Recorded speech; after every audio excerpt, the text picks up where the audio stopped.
Students, you are welcome to this video of doctor Anita Kuthari. पहले वाली video में मैंने आपको ऑर्गल एनर्जी लेवल डायग्राम के बारे में बताया था। हमने क्या डिस्कस किया था कि Orgel energy diagrams are the correlation diagrams between energy in centimetre inverse increasing versus D Q also in centimetre inverse increasing. Okay, यानी ये एक सैरेखा चित्र है जिसमें हम पदों की ऊर्जा को सेंटीमीटर इनवर्स में बढ़ते हुए में लेते हैं versus D Q that is the crystal field strength यानी क्रिस्टल क्षेत्र प्रबलता, उसको भी हम लेते हैं सेंटीमीटर इनवर्स में। राइट, अब हमें जैसे आपके सिलेबस में जो मेंशन है वो है Orgel diagram of octahedral D one configuration. तो किसी का भी डायग्राम बनाने का फर्स्ट स्टेप ये है कि हम उसकी स्पेक्ट्रोस्कोपिक ग्राउंड स्टेट निकालें। क्या निकालें? स्पेक्ट्रोस्कोपिक ग्राउंड स्टेट, स्पेक्ट्रमी निम्नतम अवस्था। तो वो तरीका मैंने आपको बताया था कि हम +2 +1 0 -1 एंड -2 रखेंगे। एक D1 कन्फिग्रेशन है यानी एक मात्र इलेक्ट्रॉन इसके अंदर आ जाएगा आपके। राइट, तो आपकी देखिएगा कि इसकी L की वैल्यू हो गई 2। राइट, और ये आपको बताया था मैंने कि if L is having the value this then the terms are SPDF। इसका मतलब क्योंकि ये यहाँ पर L की वैल्यू 2 आई है तो जो हमारी टर्म आएगी वो क्या आएगी? D आएगी। ओके, अब रही मल्टीप्लिसिटी की बात, तो मल्टीप्लिसिटी का फॉर्मूला हमारे पास था n+1 यानी जितने अनपेयर्ड इलेक्ट्रॉन है +1। ओके, तो अनपेयर्ड इलेक्ट्रॉन 1 है तो 1 + 1 ओके दैट इज 2। तो आपको पता है जो हमारी स्पेक्ट्रोस्कोपिक ग्राउंड स्टेट आएगी वो क्या आएगी? 2D, है ना। आपको पता है कि जब भी हमें मल्टीप्लिसिटी निकालनी हो तो हम कैसे निकालते हैं कि या तो नंबर ऑफ अनपेयर्ड इलेक्ट्रॉन +1 या फिर हम ये करते हैं टोटल स्पिन 2s + 1। ओके, तो यहाँ पे स्पिन कितना है? हाफ है ना, एक अनपेयर्ड इलेक्ट्रॉन है तो 2 × हाफ +1, तो again we are getting 2। Right, so the multiplicity is 2 जो हम इधर लिखते हैं and this is the term. Okay, तो जो भी हमारी टर्म आ रही है उसको हम इस जगह पे लिख देंगे 2D। Got it? ये आपकी टर्म हो गई 2D। 2D किसकी टर्म है? 2D is the term of free metal ion. किसकी है बताइएगा? फ्री मेटल आयन, स्वतंत्र धातु आयन की टर्म है। राइट, तो आप यहाँ पे देखिए 0 का मतलब क्या हुआ कि कोई भी क्रिस्टल फील्ड नहीं है ना, तभी तो डी क्यू की वैल्यू क्या है? 0 है।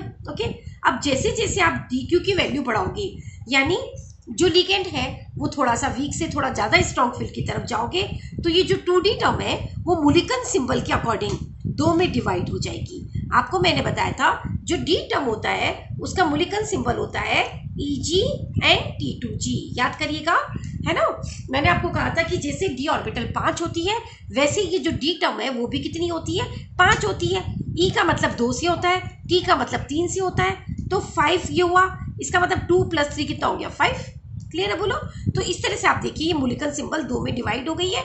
और जैसे हम ऑक्टाहेड्रल में क्या करते हैं, ऑक्टाहेड्रल में हम करते हैं T2G टर्म को नीचे लिखते हैं और Eg को, जैसे क्रिस्टल फील्ड थ्योरी में हमने पढ़ा था वैसे आप आराम से याद रख सकते हो कि ऑक्टाहेड्रल में Eg ऊपर जाता है तो हमने Eg को ऊपर रख लिया और T2G को हमने क्या कर दिया?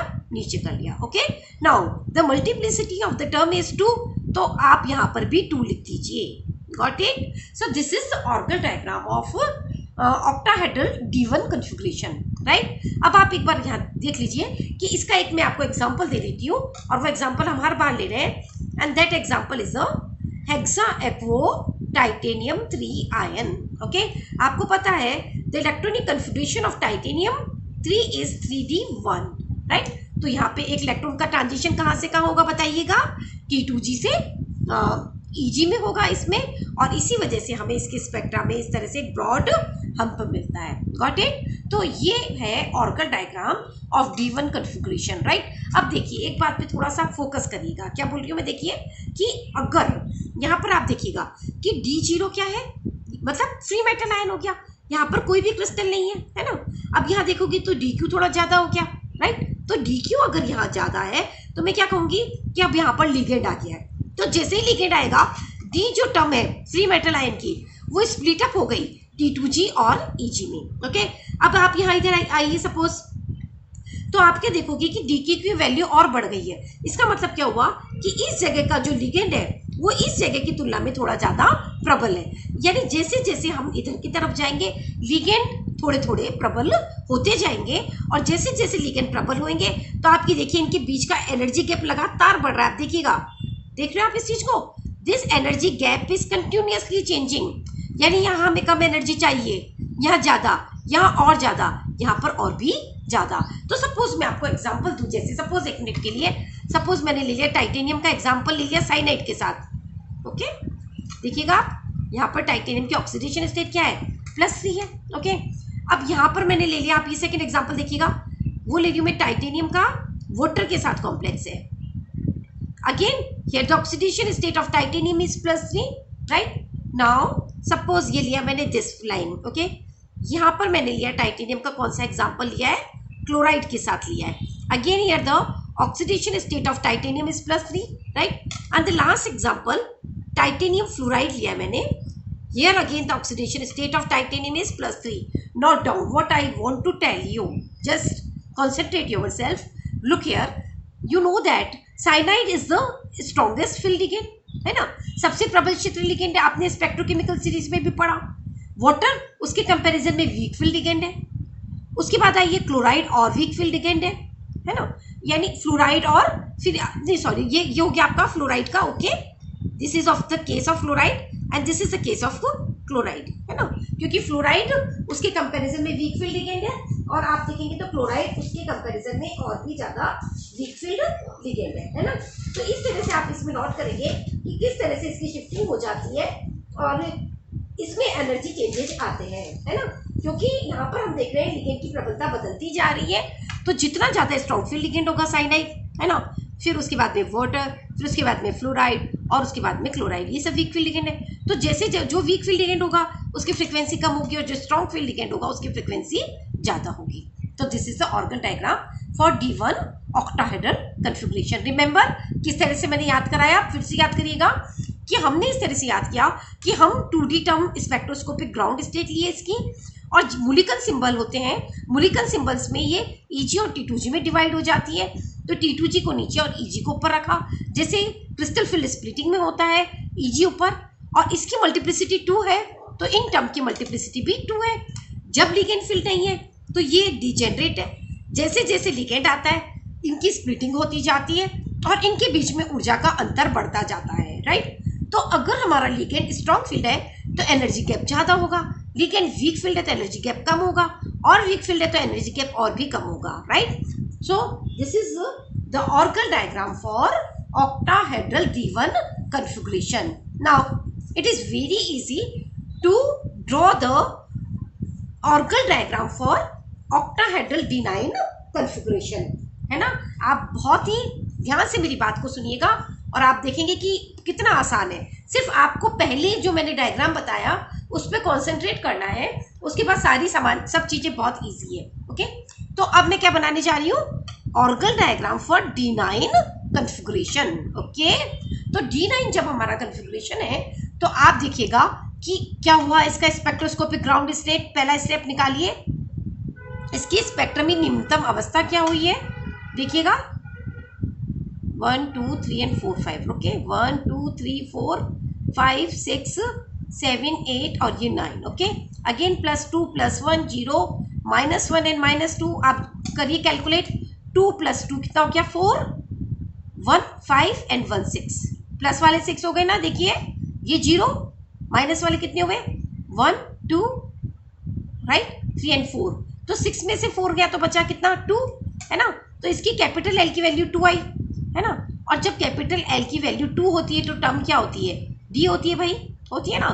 तो हमारी जो टर्म आ रही है वो क्या आ रही है, डी आ रही है। Again number of unpaired electron +1 multiplicity होती है, तो 1 अनपेयर्ड इलेक्ट्रॉन है +1 यानी मल्टीप्लिसिटी हो गई 2, यानी इसकी बहुवक्ता क्या आ गई 2d, राइट। तो आप यहाँ नोट करिएगा कि इसकी स्पेक्ट्रोस्कोपिक टर्म बिल्कुल वही आई है, नॉट दैट पॉइंट, जो कि किसकी आई थी, D1 कन्फिगरेशन की। क्यों, क्योंकि एक बात आप ध्यान से सुनिएगा कि Dn, क्या वर्ड बोला मैंने, Dn और D10-n की स्पेक्ट्रोस्कोपिक ग्राउंड स्टेट सेम आएगी।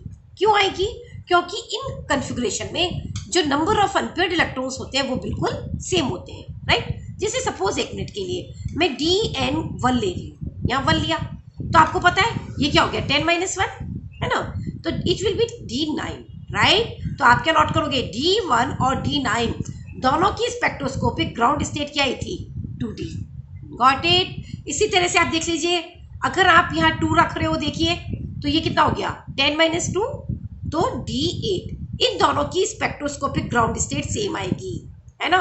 मैंने जब आपको कैलकुलेशन करवाई थी तब आपने देखा होगा कि इन दोनों की टर्म बिल्कुल सेम आएगी, ओके। सिमिलरली अगर आप n की वैल्यू 3 रख रहे हैं तो it will be D10-3, okay.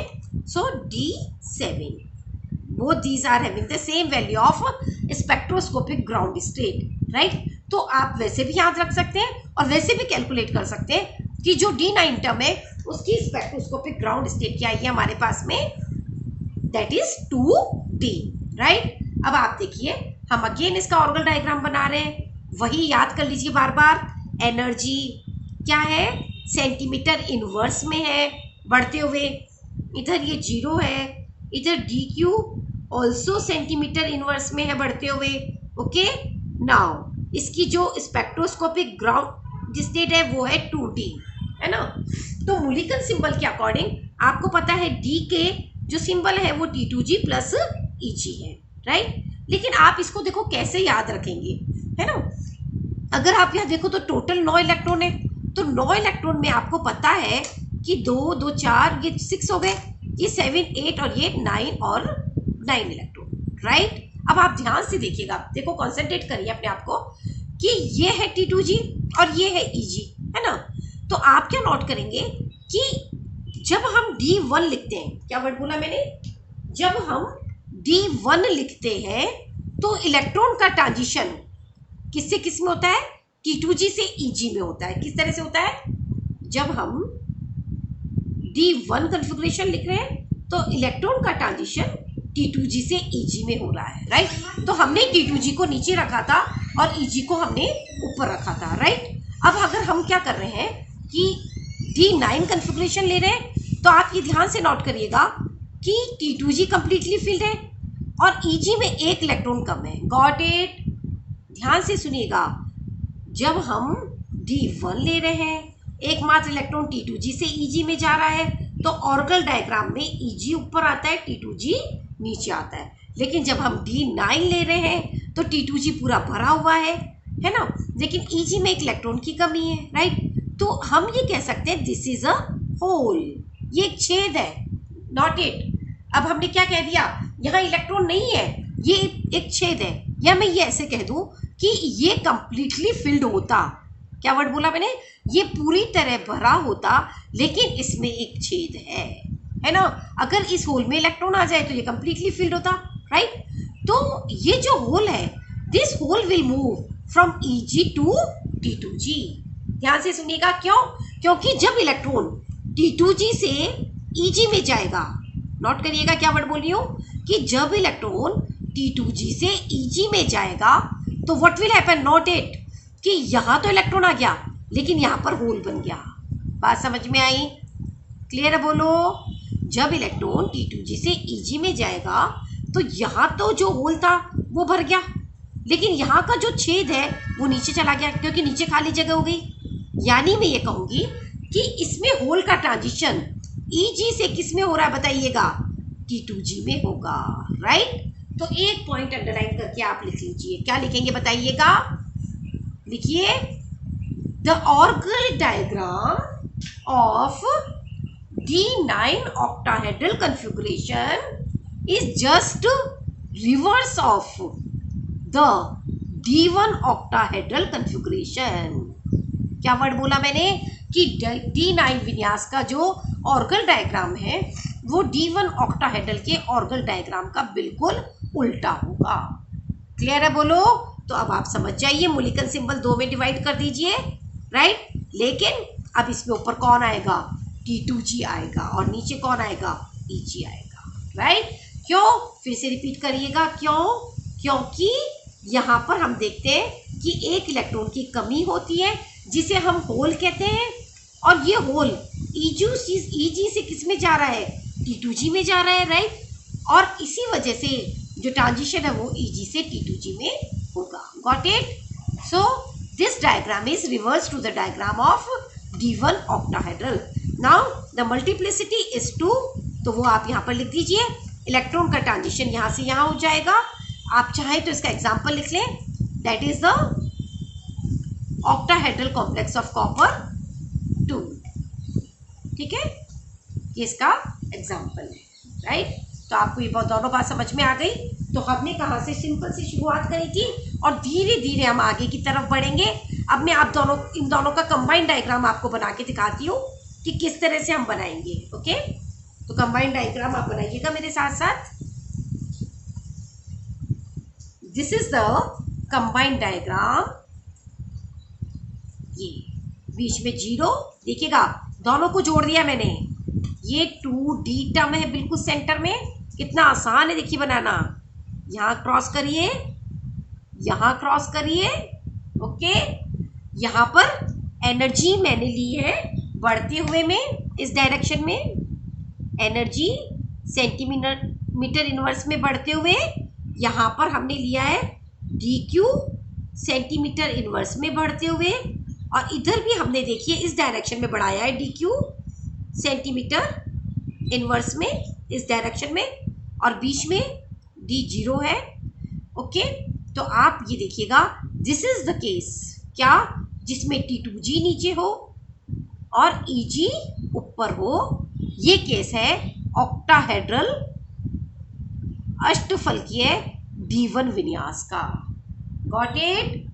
और अब हम इसका उल्टा कर रहे हैं, देखिएगा EG तो नीचे और T2G ऊपर, रिवर्स हो गया, देखिएगा उल्टा हो गया है। सो this is the case of octahedral D9 configuration. बोलो समझ में आया कि वो उसका बिल्कुल उल्टा होगा, right. Now come to the next configuration of octahedral complex, और वो है D6 ऑक्टाहेड्रल विन्यास। दैट इज हेडिंग डालिएगा, Orgel diagram of D6 octahedral configuration. D6 octahedral configuration का ऑर्गल डायग्राम। ओके, अब आप देखिए, नोट करिएगा क्या है। D6 को अगर मैं देखूं, आप देखिएगा तो 1 2 3 4 5 एंड 6। क्लियर है? बोलो 6 इलेक्ट्रॉन हो गए, है ना। अब देखिए, अब फिर से अगेन कॉन्सेंट्रेट करिए अपने आप को। अगर मैं इस चीज को कंप्लीटली देखूं, राइट, तो अगर ये एक्स्ट्रा इलेक्ट्रॉन जो मैंने यहाँ पे भरा है इसको मैं भूल जाऊं, तो what you see that this orbital is half filled. Clear है? बोलो यानी अगर मैं इसको पूरा ढंग से ऑब्जर्व करूं तो मैं क्या देखती हूँ कि D6 विन्यास क्या है, हाफ फिल्ड कॉन्फ़िगरेशन, है ना, क्योंकि D ऑर्बिटल की क्षमता कितनी है, 10 इलेक्ट्रॉन की।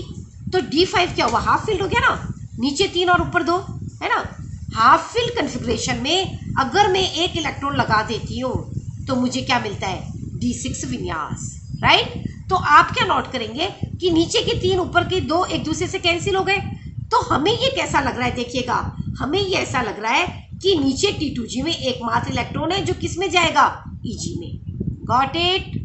यानी ध्यान से सुनिएगा कि ये D5 एक दूसरे को कैंसिल कर रहे हैं, एकमात्र इलेक्ट्रॉन बच गया जो T2G से किस में जा रहा है, EG में जा रहा है। तो कहने का मतलब, अंडरलाइन करके लिखिएगा कि D6 ऑक्टाहेड्रल का ऑर्गल डायग्राम बिल्कुल D1 ऑक्टाहेड्रल के समान होगा, राइट।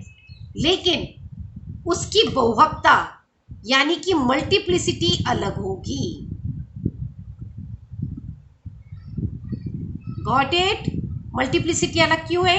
क्यों? क्योंकि हम इसके स्पेक्ट्रोस्कोपिक ग्राउंड स्टेट कैलकुलेट करते हैं। करिएगा 1 2 3 4 5 +2 +1 0 -1 -2 1 2 3 4 5 6 +2 +2 कितना हो गया, 4 एंड 1 5। ओके, प्लस के हो गए हमारे पास 5, माइनस के लो कितने, 1 और 2 3, 5 में से 3 गए तो कितने बच गए, 2। अगर L की वैल्यू 2 है तो हमारी टर्म आती है डी, बताया था ना अभी। और क्योंकि 4 अनपेयर्ड इलेक्ट्रॉन है तो मल्टीप्लिसिटी होती है n+1, that is 4+1, that is 5। यानी हमारी स्पेक्ट्रोस्कोपिक ग्राउंड स्टेट, स्पेक्ट्रम की निम्नतम अवस्था क्या आई है, 5D आई है। ओके, तो बस यही अंतर है कि D1 की स्पेक्ट्रोस्कोपिक ग्राउंड स्टेट हमारे पास आती है 2D। क्या आती है भाई, 2D, क्योंकि वहां एक अनपेयर्ड इलेक्ट्रॉन था, यहाँ पे 4 अनपेयर्ड इलेक्ट्रॉन है तो टर्म हमारी आई 5D। बाकी डायग्राम बिल्कुल सेम है, राइट। तो हम देखिए डायग्राम बना लेते हैं D6 ऑक्टाहेड्रल का। D6 octahedral is like this, 5D term, again T2G नीचे, EG ऊपर, 5 मल्टीप्लिसिटी है, DQ इंक्रीजिंग है सेंटीमीटर इनवर्स में, energy is also in centimetre inverse increasing. So this is the diagram of octahedral D6 configuration। क्या note किया, बिल्कुल वैसा का वैसा ही है, T2G नीचे और EG ऊपर, D1 octahedral के समान है, राइट, बस मल्टीप्लिसिटी बदली है। Got it? Now come to the orbital diagram of D4 octahedral configuration। D4 अष्टफलकीय विन्यास के लिए ऑर्गल चित्र। D4 ऑक्टाहेड्रल को अगर आप ऑब्जर्व करें, अगेन देखिएगा, तो आप क्या देखेंगे, फिर से नोट करिएगा और अपने आप को कॉन्सेंट्रेट करिए। T2G और EG है ना, 4 इलेक्ट्रॉन हो गए। अब आप क्या नोट करेंगे कि अगर ये एक इलेक्ट्रॉन और मैं यहां भर देती, गॉट इट, तो ये मेरा विन्यास हाफ फील्ड होता।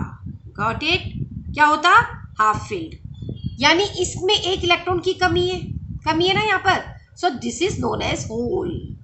क्या है ये, होल है ना। तो ये होल EG से कहाँ जाएगा, T2G में। कहाँ जाएगा, EG से T2G में जाएगा। यानी कहने का मतलब T2G ऊपर जाएगी और EG नीचे आएगी। या मैं ये कह दूं कि D4 ऑक्टाहेड्रल का जो ऑर्गल डायग्राम है वो D9 ऑक्टाहेड्रल के समान होगा, सिर्फ उनकी बहुवक्ता में अंतर होगा। क्या अंतर होगा, सिर्फ उनकी बहुलकता में अंतर होगा। D9 की बहुलकता होती है 2, जबकि D4 की बहुलकता होगी 5। कैलकुलेट कर लीजिए, अभी हमने किया ही था कैलकुलेट। ओके, तो हम इसकी डायग्राम बना लेते हैं। अच्छा, D4 नहीं किया तो D4 कर लेते हैं, एक minute. Spectroscopic ground state of D4, +2 +1 0 -1 and -2 1 2 3 and 4। तो प्लस के +2 +1 कितना हो गया, 3 हो गया, नहीं +2 एंड +1 3। ओके, और माइनस का कितना है, केवल -1। ओके, तो 3 में से 1 गया तो बच गया 2। अगर L की वैल्यू 2 है तो हमारी जो टर्म आएगी वो क्या आएगी, बताइए, D। And since there are 4 unpaired electron, right, तो multiplicity will be 4 + 1, that is 5D। Got it? Now draw the diagram for this configuration. This diagram is reverse of that of the D9 configuration. Okay, no, that diagram is similar to that of D9 configuration. DQ increasing in centimeter inverse, energy also is increasing in centimeter inverse. Then spectroscopic ground term is D5. Got it? Now ये बिल्कुल उसी तरह से split up हो गई है ना। और अब आप क्या देखेंगे, इलेक्ट्रॉन का ट्रांजिशन EG से T2G में होगा और इसकी मल्टीप्लिसिटी कितनी है, 5 है, right. So this is the diagram of D4 octahedral, right. तो फिर से हम इसको सम अप कर देते हैं, एक ही डायग्राम में इसको लेने की कोशिश करते हैं ताकि आपको पूरा अच्छे से समझ में आ जाए। देखिए, साथ साथ बनाइएगा और बहुत ही आराम से तसल्ली से याद करिएगा इसको। देखिए, ये मैंने देखो D लिखा है, मल्टीप्लिसिटी नहीं लिखी है। क्यों? रिमेंबर कि अगर D1 और D9 है तो आप मल्टीप्लिसिटी लगा देंगे कितनी, 2, यानी टर्म हो जाएगी 2D, right. But if it is D6 और D4 then the multiplicity will be 5 and term will be 5D. Got it? Now what will happen? The splitting pattern is like this,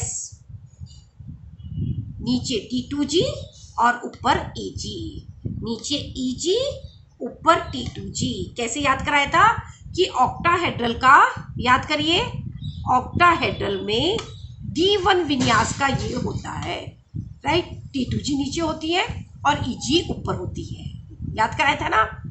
और जो D9 विन्यास है वो बिल्कुल D1 का उल्टा होता है। क्यों उल्टा हो गया? क्योंकि उसमें हमें क्या दिखाई दे रहा है कि एक इलेक्ट्रॉन Eg में कम है, जिसे हमने क्या कह दिया, होल है, और वो होल Eg से T2G में जा रहा है। Got it? तो D9 का कन्फिग्रेशन जो डायग्राम है वो बिल्कुल D1 का उल्टा है। आगे यहाँ तक समझ में? अब आप आ जाइए, ऑक्टाहेड्रल D6 का बिल्कुल वही ऑर्गल डायग्राम होगा जो कि D1 का है। क्यों भाई?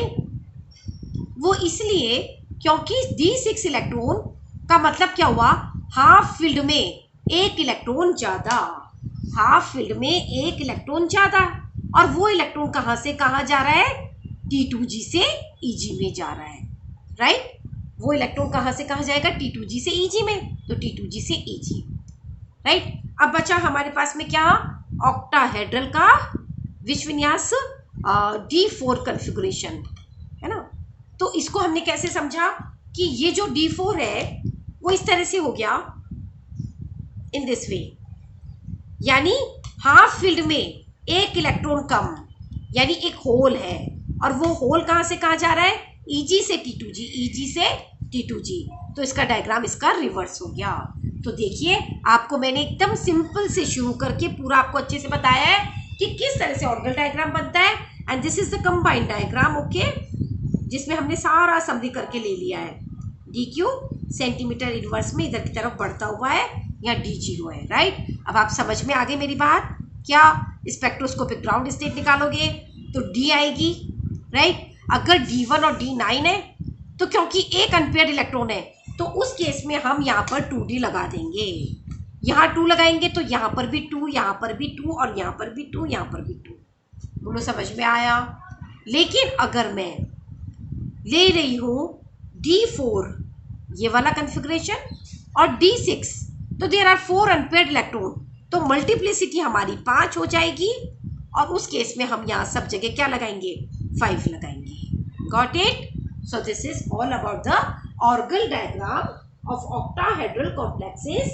In my next video I will explain you the orgal diagram for the various configuration of tetrahedral complexes. Okay, तो आप प्लीज एक बार इस पे कॉन्सेंट्रेट करके इसको देख करके फिर आइएगा। Okay, thank you so much.